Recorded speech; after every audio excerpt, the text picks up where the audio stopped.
Aquí estamos en el segundo bloque y tal como lo habíamos anunciado en el programa anterior, para recibirlo a Carlos Cueva, lo hacemos a bordo de un Fiat 124. ¿Cómo te va, Carlos? Buenas noches, Rubén.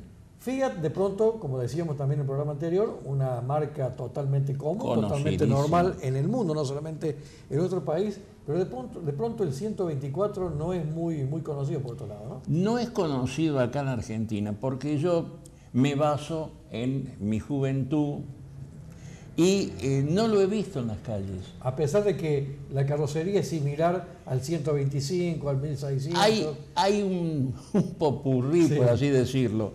Si nosotros en las imágenes que estamos viendo lo vemos de la parte de atrás, es un Fiat 128, el tipo de tapa de capó.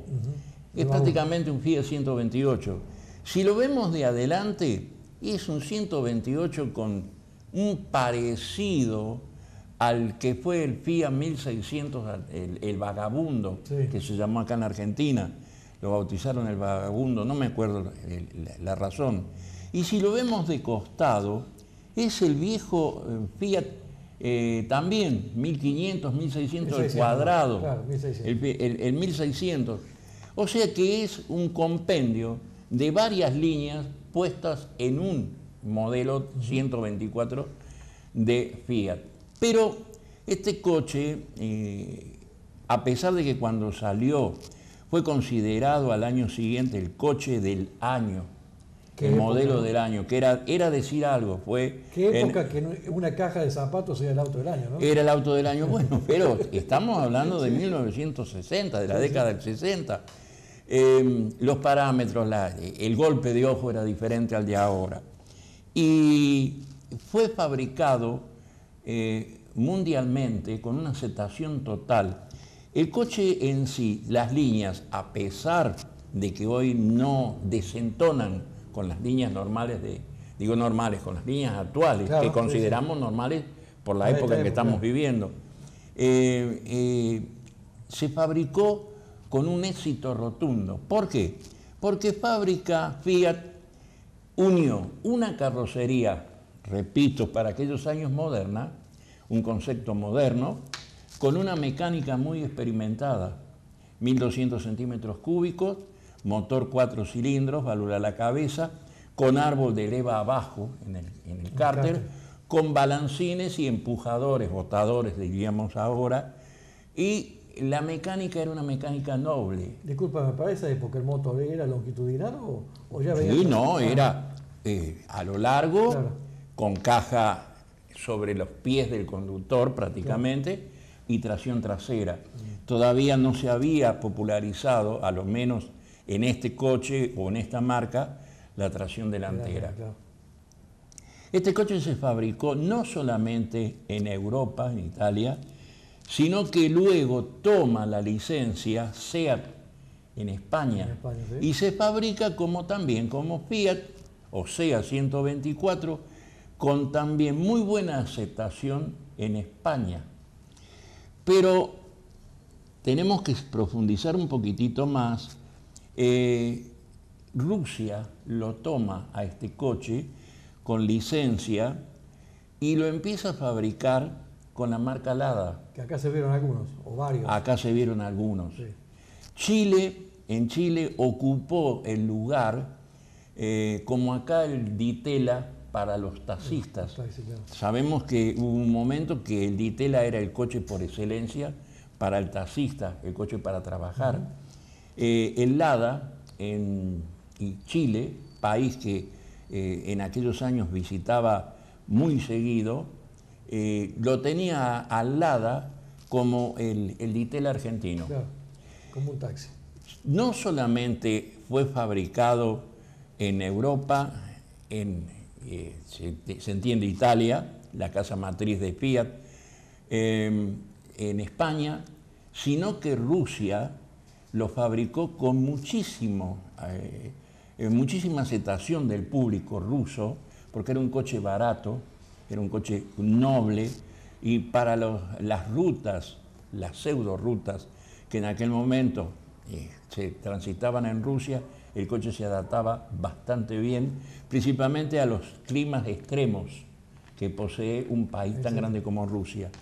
se fabricaron nada más y nada menos que más de 17 millones de autos del Fiat 124.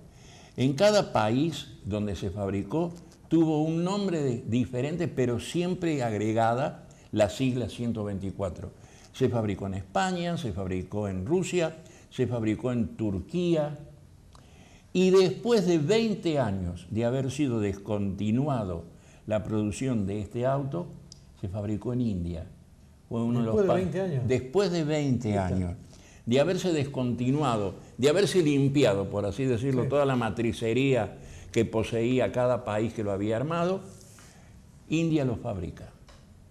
O sea, que si nos trasladamos a 20 años más adelante de 1960 y pico, estaríamos ya prácticamente en 1980, 1990, ese coche era todavía un 0 kilómetro en India, con la mecánica casi siempre exclusiva de el Fiat, motor Fiat.